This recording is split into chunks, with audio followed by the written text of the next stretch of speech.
The COVID-19 pandemic has taken the world by storm, and nobody likes it.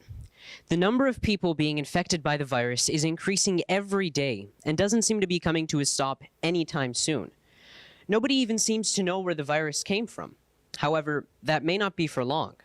Researchers speculate that the COVID-19 pandemic may have a direct link to habitat degradation. Now, I know those two pieces really don't click together, but give me a few minutes of your time and I'll tell you how it all works. So, how does habitat degradation lead to COVID-19? Well, let's take a step back first. In order to understand how this idea works, we need to establish some background knowledge. You see, both humans and animals have tons of microorganisms within their bodies.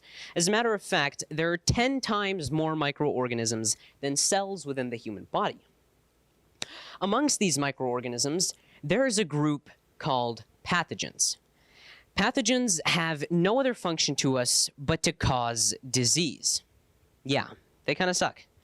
Fortunately, our bodies are used to these pathogens and have ways of fighting them off. However, our bodies are not used to pathogens from animals. This means that if a disease from an animal were to infect us, we would be fighting an unknown battle. This type of transfer of diseases from animals to humans is known as zoonosis. Zoonosis is responsible for 2.5 billion cases of human illness and 2.7 million human deaths worldwide each year. Now, that's a staggering, horrifying number. But what does all this have to do with COVID-19? Well, when humans break down animal habitat in order to make space for ourselves to live, we are physically put closer to animals. We've all seen the videos of bears appearing in people's garages and alligators all over California. These animals are getting extremely close to us. And you can guess what happens next when an animal that has a disease gets too close to us humans. The pathogen or disease jumps over to the next host, us. But how does zoonosis actually happen? Well, there are two main ways, and they are direct and indirect contact. Let's start with direct contact. Simply put, direct contact means straight from the animal to you.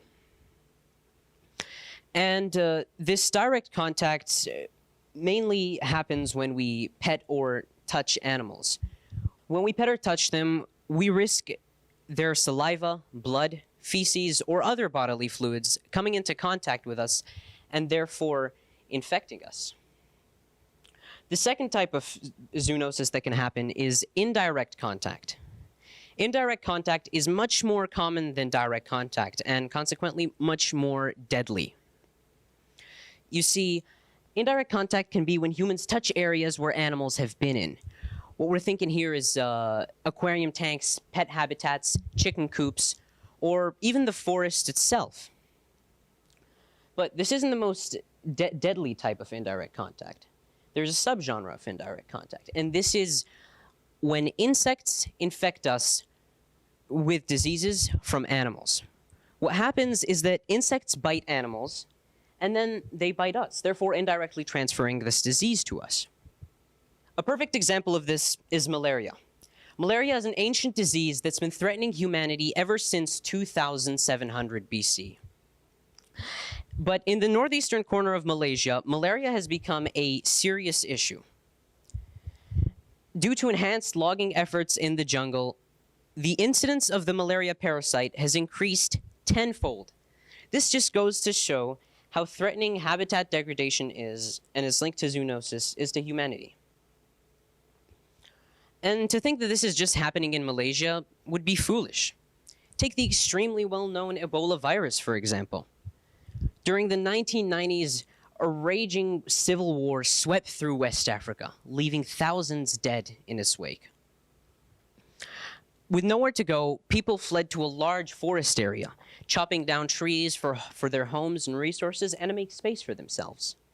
Now, picture with me a little village in Guinea.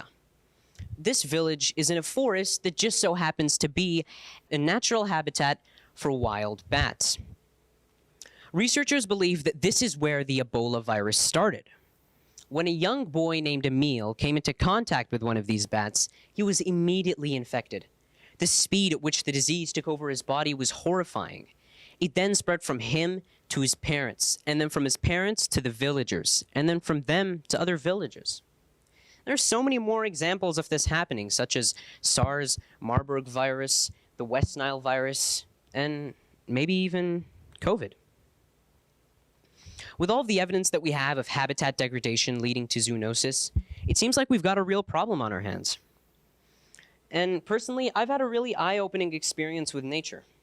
After being sealed tight in my home during lockdown like everybody else, I was itching to get outside. I just wanted to feel the breeze on my face instead of the air conditioner. And the second I took a step outside of my home into the open air, I was mesmerized. As cliche and as cheesy as it sounds, the nature outside was beautiful. And I was really shocked upon discovering this research to find out that we were not only still destroying nature, but we were also destroying ourselves. What we need to realize is that there's a cost to taking territory away from nature. And although it may not seem like it, nature does bite back. And it bites back hard. Thank you.